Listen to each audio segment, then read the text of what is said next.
श्रीनाथ जी, गुरु गोरखनाथ जी के चरणों में आदेश आदेश आदेश। महामाई महाकाली भैरव बाबा, भगवान दत्तात्रेय जी, नवनाथ 84 सिद्धों के चरणों में आदेश आदेश आदेश। अलख निरंजन हर हर महादेव।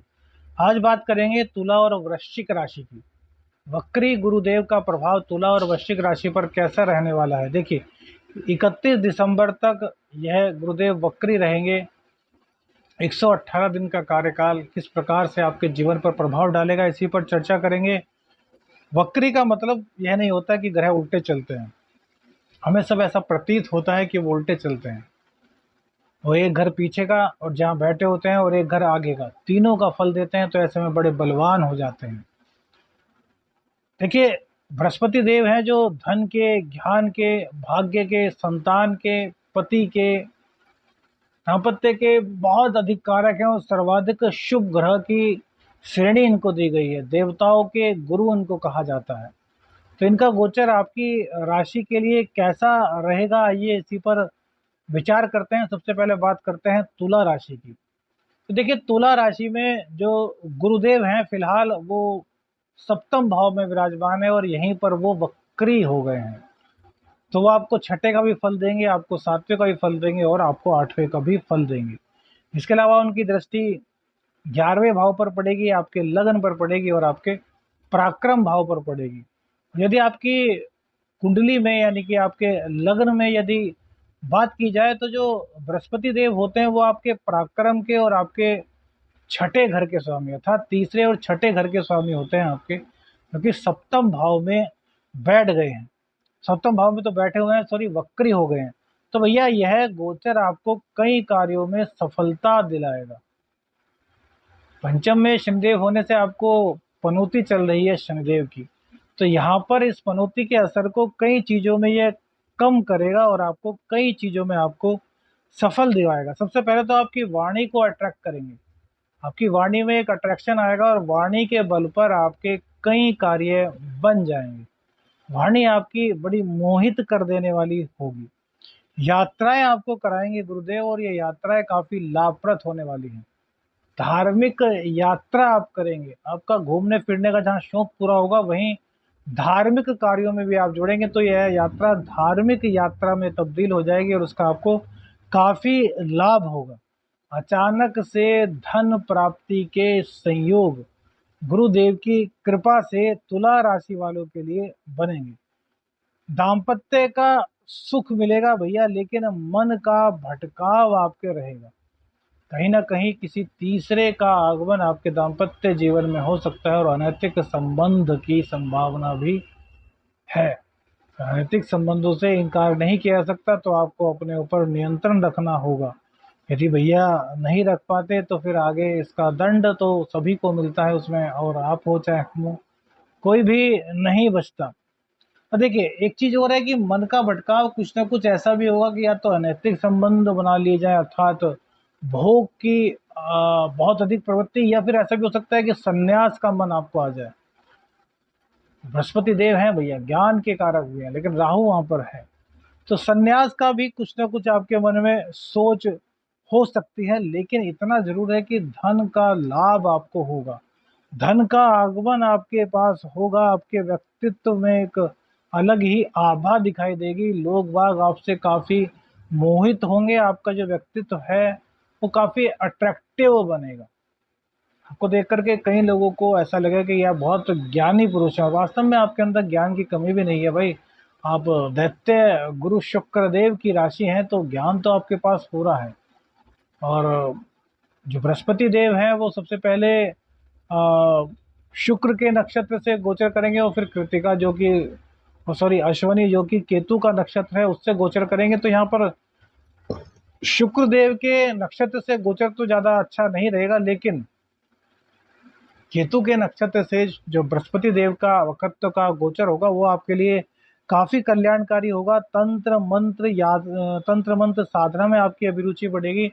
हो सकता है कोई गुरु भी आपको मिल जाए जो इस तरह की चीज़ें आपको सिखाएं। पराक्रम में आपके काफ़ी वृद्धि होने वाली है। स्वास्थ्य भी आपका ठीक होगा। स्वास्थ्य में कोई दिक्कत चल रही थी तो वह आपका काफ़ी अच्छा होगा। रोग रिपु ऋण से भी आपको कहीं ना कहीं वक्री बृहस्पति देव मुक्ति दिलाएंगे। और इसके अलावा साधनाओं में जाने का मन, या फिर एक अच्छा तांत्रिक बनने का मन, या लोगों की तंत्र विद्या द्वारा लोगों की सहायता करने का मन आपका रहेगा, तो कई तरीके से आपके लिए गोचर शुभ होगा। तो विष्णु सहस्रनामावली का पाठ करें, जो सत्यनारायण भगवान की कथा होती है वो करें, तो इससे आपका यह गोचर जो है और शुभ हो जाएगा। बस पारिवारिक जीवन में थोड़ी सी परेशानी हो सकती है, और दाम्पत्य में यदि आप भटक जाते हैं तो दिक्कत है, वरना तो कोई दिक्कत आपकी कुंडली में ज़्यादा नहीं दिखाई देती। अब बात करते हैं वृश्चिक राशि की। वृश्चिक राशि मंगल देव की राशि है, और राहु और बृहस्पति आपके छठे स्थान में विराजमान है, और बृहस्पति देव यहीं पर वक्री हो गए हैं, तो ये आपको पांचवें का, छठे का और सातवें का फल देंगे। वृश्चिक राशि पर फिलहाल ढैया चल रही है, तो बृहस्पति देव आपके 2 भाव बढ़ जाएंगे। पहले छठे का फल दे रहे थे, अब वो पांचवें का, छठे का, सातवें का फल देंगे। वहीं इनकी जो दृष्टियां पड़ेंगी वो सबसे पहले आपके कर्म भाव पर पड़ेंगी, उसके बाद फिर आपके विदेश भाव पर पड़ेंगी, और आपके धन भाव पर पड़ेंगी। और यदि वृश्चिक राशि की कुंडली में देखा जाए तो आपके पंचम और आपके धन, यानी कि धन और पंचम भाव के स्वामी आपके बृहस्पति देव होते हैं, और सामान्य नज़र में देखें तो धन भाव के और पंचम भाव के स्वामी का छठे स्थान में जाना अच्छा नहीं है। लेकिन यह एक सामान्य प्रेडिक्शन है, यदि आप इसको गहराई से देखें तो आपको पता चलेगा कि कई तरह के लाभ आपको होंगे। कई मामलों में यह गोचर आपके लिए बहुत ही शुभकारी होने वाला है, बहुत चीज़ें आपको मिलेंगी। देखिए, सबसे पहले तो आप शत्रुओं पर हावी हो जाएंगे, शत्रु आपके सामने आएंगे, लेकिन हावी अंत में आप ही होंगे और आपको ही विजय मिलेगी। परिवार में थोड़ा सा कलह का माहौल आपके उत्पन्न हो सकता है इस वक्रत्व काल से, क्योंकि भैया छठे भाव में बृहस्पति देव है, और राहु राहु वहाँ पर अच्छा फल देते हैं, लेकिन बृहस्पति देव, तो कहीं ना कहीं कुछ ना कुछ कलह की दिक्कत है। लेकिन वहीं दूसरी बात, यदि आपने लोन के लिए अप्लाई किया था, आपको बाइक लेनी है, आपको मकान लेना है, आपको भूमि लेनी है, यदि आपने लोन के लिए अप्लाई किया तो लोन आपका अप्रूवल हो जाएगा, आपको लोन मिल जाएगा। अब तक आपके पास नौकरी नहीं थी, नौकरी की तलाश कर रहे थे, तो नौकरी की प्राप्ति आपको होगी, नौकरी आपको मिल जाएगी। कार्य क्षेत्र में आप बहुत ज़्यादा विकास करेंगे, अपना पूरा पराक्रम दिखाएंगे, अपनी पूरी प्रतिभा दिखाएंगे, अपना पूरा विकास आप कार्य क्षेत्र के अंदर करेंगे, अर्थात हर तरीके से आपके अंदर जितनी एबिलिटी है वो निकल करके बाहर आएगी। अब तक कार्य क्षेत्र में कोई अवरोध था, आपकी लाइफ में कोई अवरोध था, तो उस अवरोध को वक्री बृहस्पति देव पूरी तरीके से दूर कर देंगे। कोर्ट कोर्ट कचहरी का कोई काम था, कोई उसमें फंस गए थे आप, या फिर कुछ वकील तारीख पर तारीख दे रहे थे, तो उससे आपको राहत मिलेगी।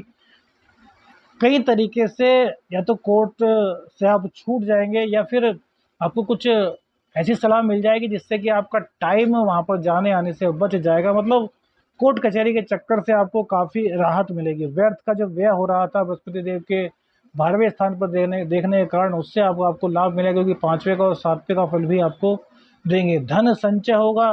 पैतृक संपत्ति को लेकर कोई विवाद था तो भैया आपका वह विवाद भी दूर हो रहा है। रोग रिपु ऋण, इनको भी बृहस्पति देव अपनी कृपा से पूर्ण रूप से आपसे दूर कर देंगे।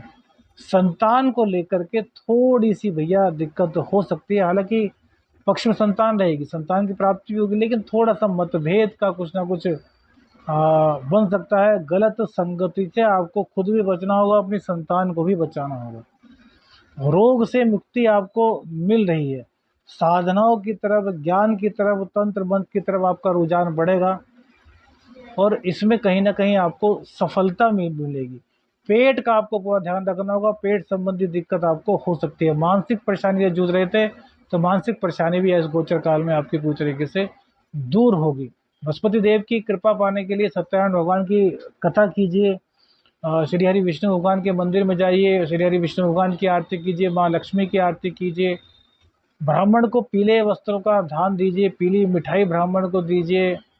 कुल मिलाकर के धर्म से जुड़िए, धार्मिक गतिविधियों में प्रतिभाग कीजिए, आपका लाभ होगा। आदेश आदेश अलख निरंजन। हर हर महादेव।